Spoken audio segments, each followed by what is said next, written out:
Good afternoon, everybody. It is a privilege to be here. I'm Andrew Ross Sorkin, we're really the pre-show for the show that's going to begin in just a little bit with President Trump. But we have two esteemed governors here.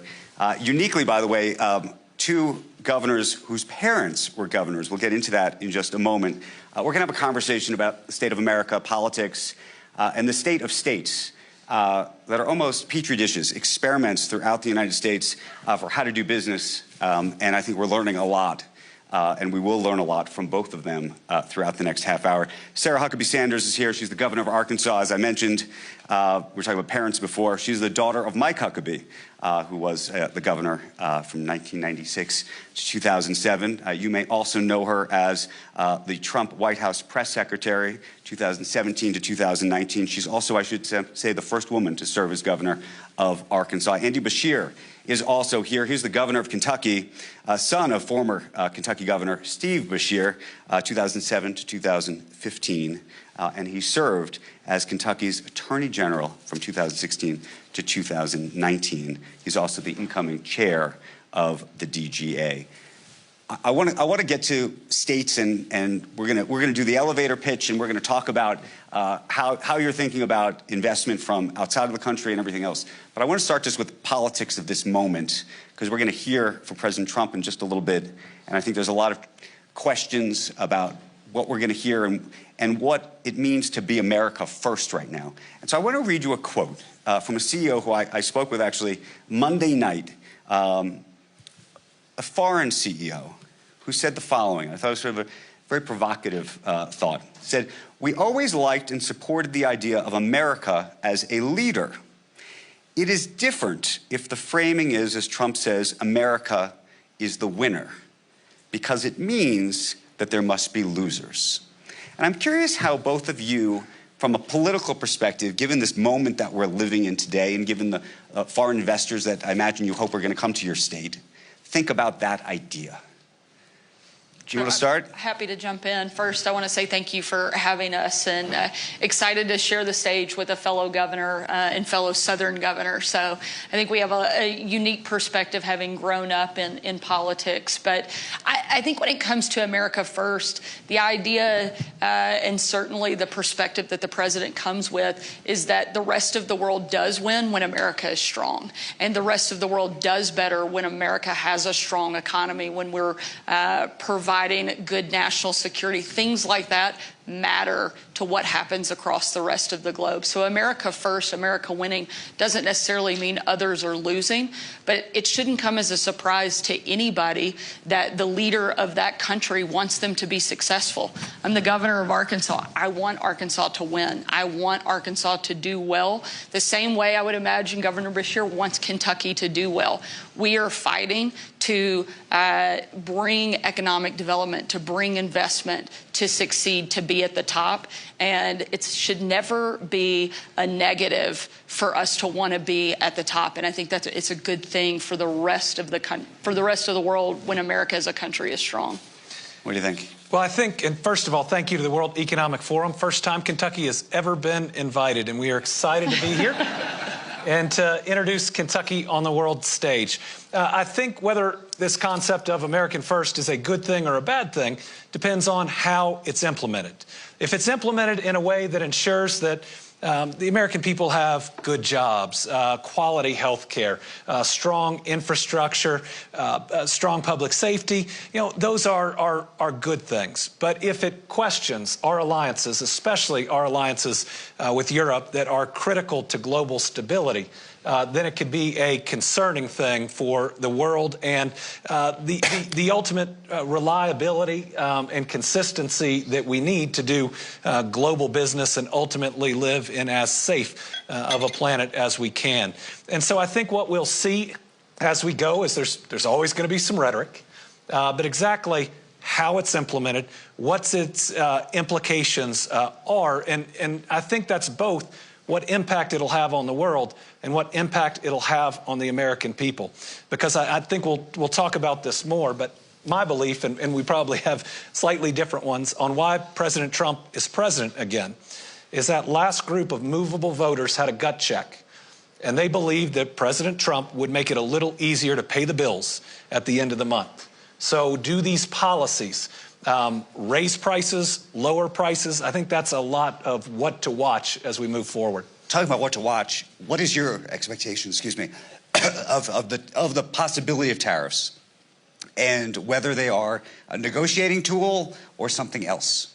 I think certainly the president, look, I think one of the really important things to look at is this isn't his first time. He's now coming in having been president before, and he knows some of the tools that he has in his toolbox that he was able to use successfully. And we saw a really strong economy under President Donald Trump. We saw relationships across the globe, in many cases, strengthen. Even if they didn't always like the way he said it and the way he went about it, it's hard to argue that his policies weren't effective and didn't make our country stronger.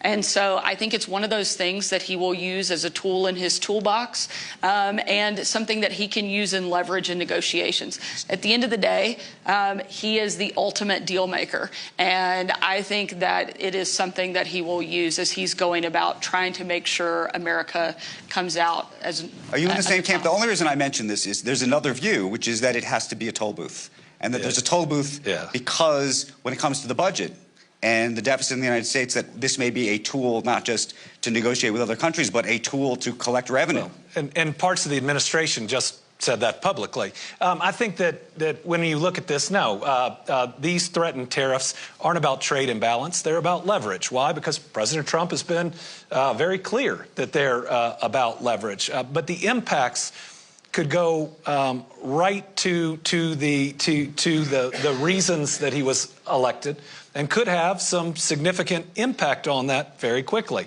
So there's a threat of a 25% tariff on Canada. Well, that'll raise gas prices.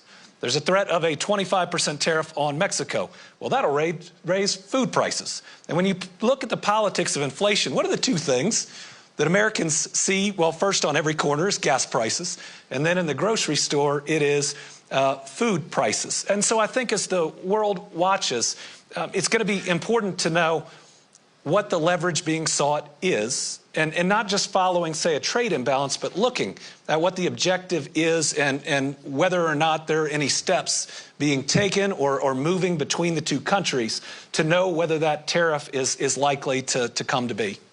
If I could, one thing that I think that is really important in that conversation, particularly when you're looking at gas prices, and one of the things that the president has talked about a lot just in the last couple of days is unleashing American energy. And I think having that balance is what makes a big difference. We saw that in the first Trump administration. We actually were no longer dependent on others for our energy resources. One of the best ways that we can be competitive is not to depend on other people for our energy. One of my dad, and knowing that we probably steal a lot of good material from our parents, having watched them grow up in this business, one of the most important phrases I think my dad said is a country cannot be free if they cannot feed themselves, fuel themselves, and fight for themselves. And that's something that I think Donald Trump fundamentally understands, is that America cannot truly be free. We cannot truly be sovereign if we do not have the ability to fuel our own country, if we don't have our own energy,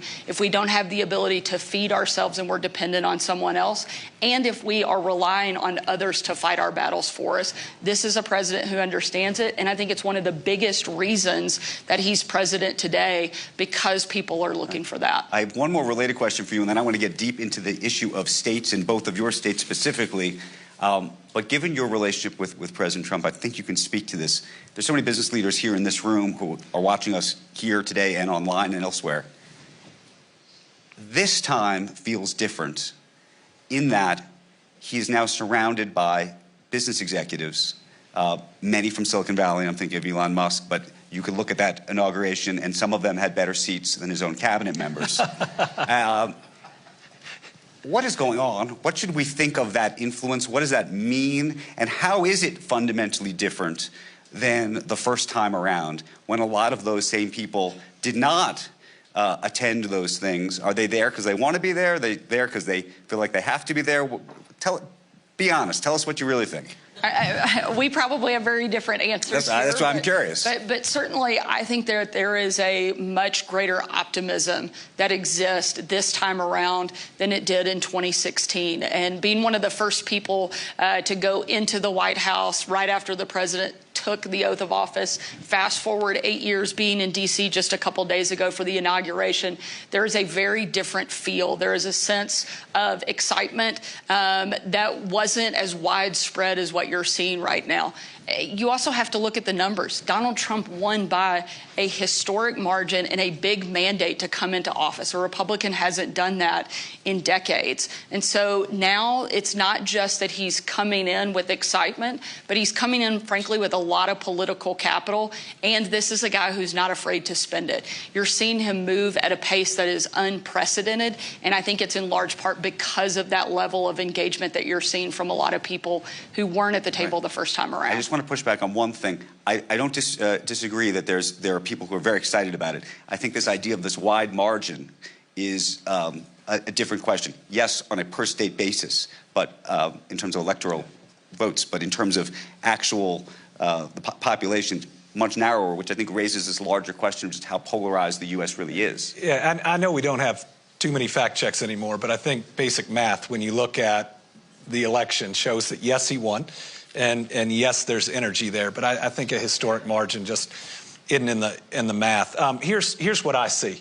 I see a campaign run by Donald Trump, probably pretty smartly, attacking big tech, attacking in many ways, certainly attacking Facebook or Meta and so many others.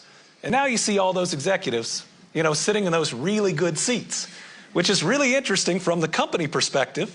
But it's also really interesting from the candidate and now the president perspective. And I think that it's just one example of how the day-to-day may change significantly and how we'll all have to be watching. Okay, so here's the question about the day-to-day and the polarization. And that's where I wanted to go with this, because both of you are here selling the United States, but really selling your states. And there's a lot, and I want you to talk about what those selling points are in a moment. But there's a question about consistency, which is if the United States is going to be as polarized as it is at a federal level, if every 2 years or every 4 years things may be flip-flopping back and forth and policies fundamentally change. By the way, you're dealing with it, or you may deal with it soon, around EVs in your state, for example.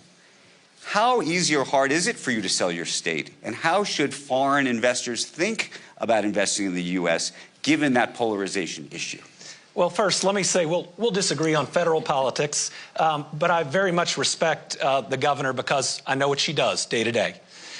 Who your governor is, if you are a citizen of your state or you are a business in that state, is really much more important to you, in my belief, than any makeup of the federal government.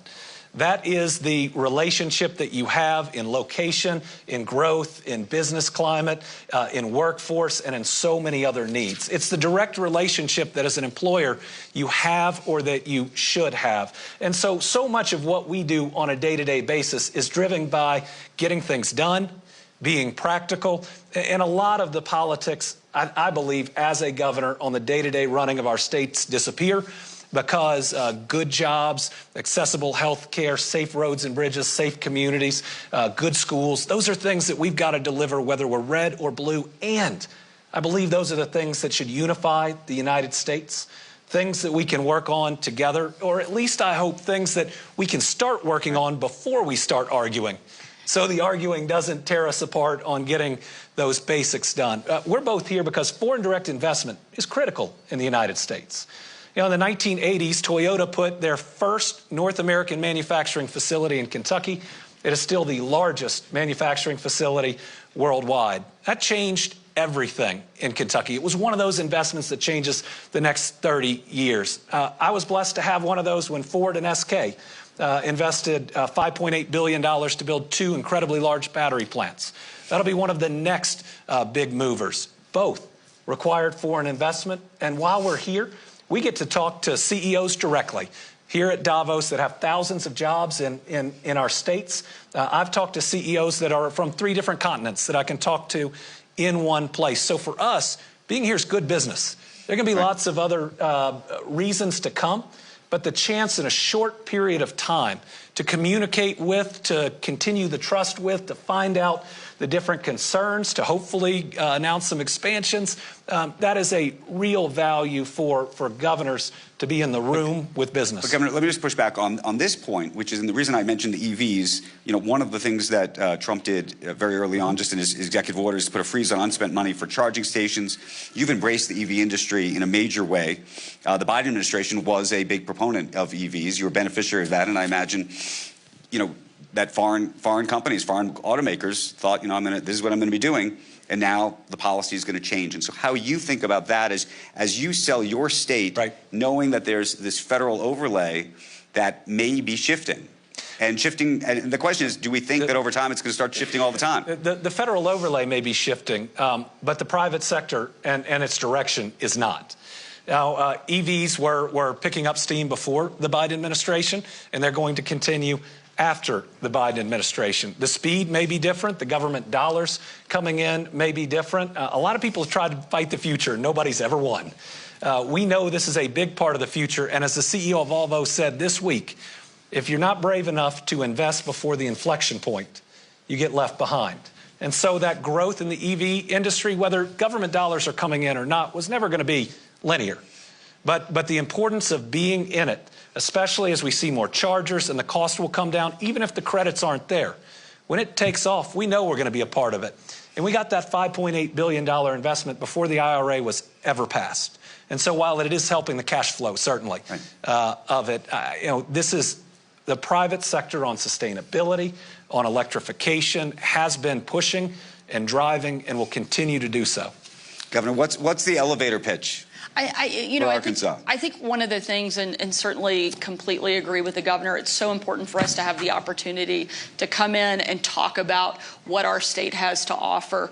And we're so directly connected. I think one of the reasons that things like the government subsidizing individual sectors within private industry is dangerous is because exactly what you're seeing with electric vehicles. We shouldn't be putting our thumb on the scale, but instead that's why states and the fundamentals and the things that we have to directly offer, like our workforce, like our ability to supply energy, that's what allows us to be competitive and make a difference. The pitch we're making is that come to Arkansas because there you can grow your business to be anything that you want it to be. That's, I think, what a lot of governors are talking about and selling. We've invested and spent the last 2 years since I became governor focusing heavily on education because I know that that's what's going to make a huge difference in our ability to recruit and retain big companies, is whether or not we can provide the workforce that they need and that they will demand in order to be successful.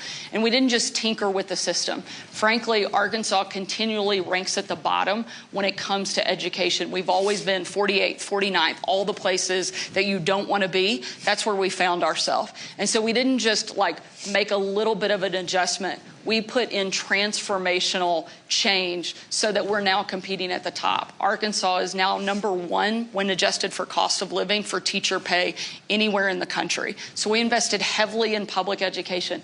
At the same time, I'm a mom. I have 3 kids. And just within my own home, I know that not all 3 of my kids learn the same. So I know that all the kids within my state aren't going to learn the same. And a parent should have the ability to choose where and how their kid can best be educated. Arkansas also is opening up universal school choice that will start this year. We've invested significantly in literacy programs that will take Arkansas from the bottom to hopefully moving up into the top sector, because those are places that I know that if we invest in the fundamentals, that will be what makes the determination of whether or not a company can thrive in our state. The other thing I love to say is we're home to Fortune #1. A lot of people love to brag about their companies.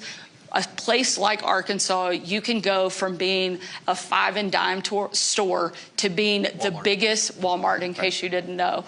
Arkansas is home to Walmart, the biggest company on the face of the planet. And so if that can happen there, then any company can come there, grow, and thrive. And when we're talking about Kentucky, we're on the biggest, best economic development win streak in our lifetime. We've broken every record for private sector investment, new jobs, wages, exports, tourism, so come see us. But when you look at our trajectory, it's incredible.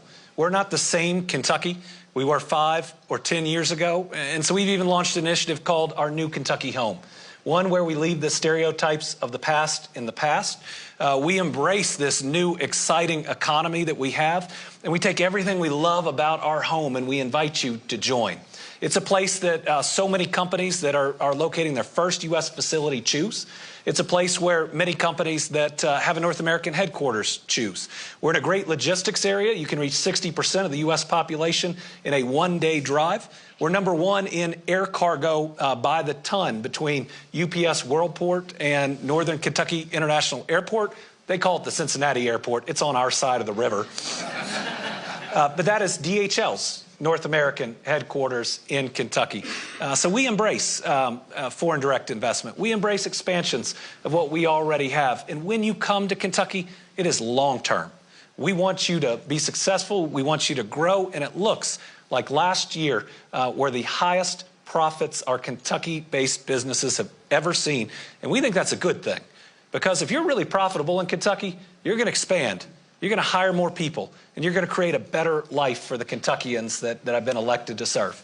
That's the sales portion of the panel. Thank you for that. No, I want to give you the opportunity to do it. You can see the competitive spirit that we have, because that's exactly one of the, I think, differences of being a governor, is that you're going out and you have to be the chief salesperson, the chief spokesperson for your state. But one of the things I think that you'll see that is common between the two is a lot of people are fleeing the coast and coming to the heartland. They're looking for a lot of that relationship-driven effort that you're going to see displayed. And one of the things that we're constantly talking about, and why events like this are important, because it allows us to talk directly and one-on-one with companies that we're hoping. What's going on with labor in both of your states? And the reason I ask, right-to-work states, you're a right-to-work state. We're a right-to-work state. You increasingly have a whole bunch of unions that didn't exist before when Toyota first showed up. How does that change the dynamic? Well, I think you're going to hear some differences here. I'm a pro-union governor. I believe that when businesses and unions will have good dialogue, really good things can happen. I've seen a big transformation over the last several years. We are a right-to-work state much more recently than Arkansas, but certainly the construction of these amazing facilities, Ford and SK's 2 battery plants will be what I believe are the 2 largest in the United States, and they are pretty close to the size of anything in the world. I can't do the kilometers, but one of them is 0.9 miles from one end to another. It's really amazing. I've seen businesses that have never used union labor before use them, especially in some of these instances, and pledge to use them moving forward.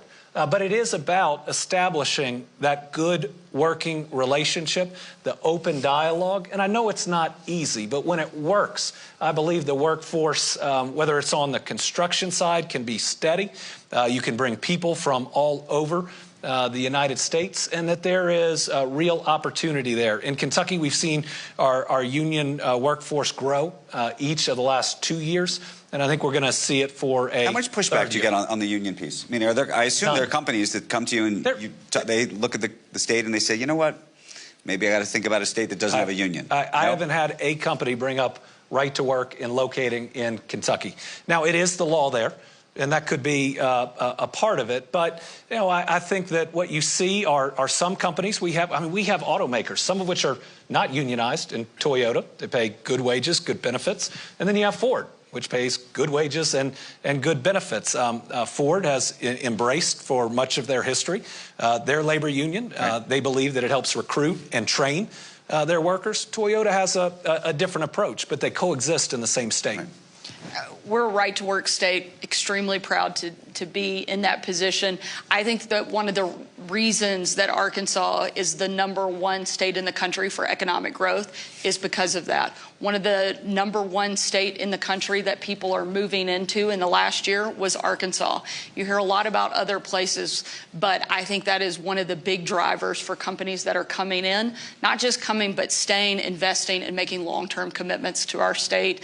And we're proud of that fact, and we'll continue to lean into being a right-to-work state. I'm curious about what you think about what some people are describing here in Davos as a vibe shift around the topic of ESG. That's the word of the last 3 years. Vibes. Vibes, right? Vibes. No, but a vibe shift, because I would say here in Davos, and you know, I know you said this is your first time Yes. here.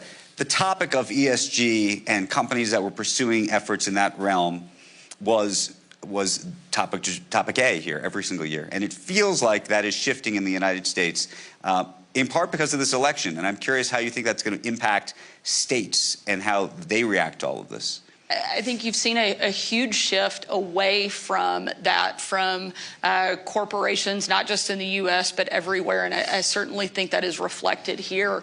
At the end of the day, people want to know, can you deliver? Can you deliver on the products that you promise? Are you going to be able to perform at the level that they expect? Not whether or not you're checking some arbitrary boxes. And so I think it is a huge shift that we've seen over the course of the last several years. I think it's one of the reasons Donald Trump is president, because he wasn't afraid to call those things out. He wasn't afraid to go against some of the political correctness and do what he felt was right. So what's going to happen in your state? For example, I mean, DEI is something, you know, on a federal level, it's just an executive order to get rid of it. Well, two very different things. But relates to the... I've always believed that the private sector is private. And if you believe it helps your business to have a diverse workforce, and you want to put in policies that help attract that diverse workforce, well, again, you're part of the private sector. If you believe it helps you, then the state that you're working with should support you. I believe that sustainability was being driven by the private sector before the Biden administration. It may have had a bump during it, but it's continuing after. Every Kentucky employer that I've met with here has talked to me about sustainability, has said it is still one of their goals. Why? Because their downstream customer demands it, because their ultimate parent company demands it. And for me, if you're a Kentucky business, I'm not ideological about it. I'm trying to meet your needs so that you will stay and grow in Kentucky. If you're a new business and you say, we want to bring 400 jobs to Kentucky, but we need our energy portfolio to look like this. Well, if you think about it almost in terms of business, if you're a state trying to attract it, it's your job to go out and make sure your energy portfolio can meet those demands. Sustainability is going to be a part of the future. It's going to be demanded by most companies that are going to locate in different places. And I want people to know that Kentucky's not going to get caught up in national debates about it. But if it's a need you have as a business, we're going to meet it for you.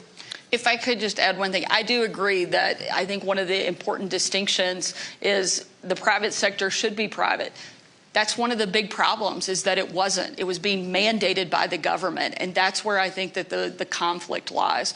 It is absolutely great if it's driven by the private sector, but the problem comes when it's the government dictating the rules and picking winners and losers. And I think that's where there's a discrepancy and probably a difference in... But we've now seen these organizations that have been created to go after corporations that have quote-unquote woke policies. Right? Your policies are your policies if you're the private sector. You know, we can have different opinions on it, but if you believe that it's going to help you to, again, have a diverse workforce, if you want to push different equity measures within your business, that's your business. But isn't it interesting, can I just, on this point, isn't it interesting, you know, blue states for a very long time, Democrat majority states, pushed businesses in all sorts of ways on all sorts of issues. And the expectation was that Republicans would never push companies on anything because they were, it's supposed to be, you know, believing in a free market, companies should be able to do whatever they want.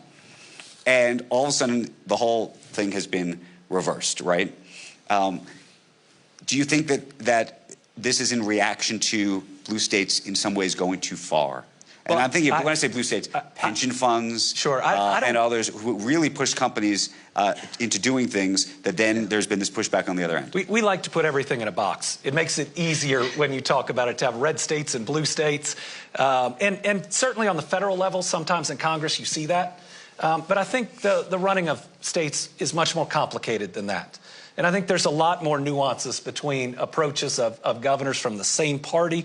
It may be Southern governors have some different approaches. And so I just really encourage you to get to know your governor and where they are. I don't describe myself as liberal or conservative. I describe myself as pragmatic, because as a governor, you have to get results. Right? We need more and better jobs for our people. We need more accessible and affordable health care for our people. We need good, safe roads for our businesses and for our people. We both want our communities to be as safe for our people. And so when you look at those day-to-day, and I think non-political results that we have to secure, even if we go about it differently, it just it doesn't break down the same way. We're going to run out of time, but I just want to, on a practical level, and Governor Sanders, you didn't sell this, which I thought you were going to, because it's actually the reason I would move to Arkansas, which is she has started a pilot program to address phone use in schools and to effectively keep phones out of schools throughout the day. Just tell us what's going on with that, because I know you did a panel yesterday with Jonathan Haidt, but I'm fascinated by that, and I think that may be reason enough to live there for my children. Well, great. We're glad to hear that you're moving to Arkansas. If you take nothing away, I hope everybody heard that you're relocating. Look, as a parent, and I'm sure you're experiencing this as well with teenage kids, one of the biggest points of contention that we have at our house every single night is over phones and social media and connectivity. One of the things that we have seen that no one is immune to, Republican, Democrat, U.S. or Europe, is the mental health crisis that is plaguing young people in every single community. And one of the things that we know is that is directly contributing to that is the constant overuse and accessibility of smartphones and social media. And I think one of the things that we have to talk about and certainly bring a lot more awareness to is what we're seeing in the trends lines. Anxiety, depression, suicide rates are skyrocketing. Not a good thing. And we know that a lot of that is driven in part by that constant accessibility. And so looking for ways that we can help kids take some of that pressure away, also focus more in the classroom and take away some of those distractions has been very successful in our state. We started a pilot program where we asked schools to voluntarily participate in going phone-free. Within the first 6 weeks, 75% of the school districts in our state voluntarily chose to participate. Within the first couple of months, we were tracking progress because I think proof of concept and data is really important. We saw a 51% decrease in the number of students that had drug use in the schools that went phone-free, 57% drop in verbal and physical altercations and problems in the classroom where they went phone-free. So we're seeing the positive impacts, and we know that the negative impacts are there. And so I think it's a really important topic that we can't ignore and that states can take on a bigger role to address. We're out of time, folks, and President Trump is going to be speaking very shortly. I know you want to go see that. If he does not succeed in ending TikTok, she might. So we want to thank both governors for a great conversation. Thank you very, very much. Thank you. Thank you. Best first name in the business. Best first name in the business.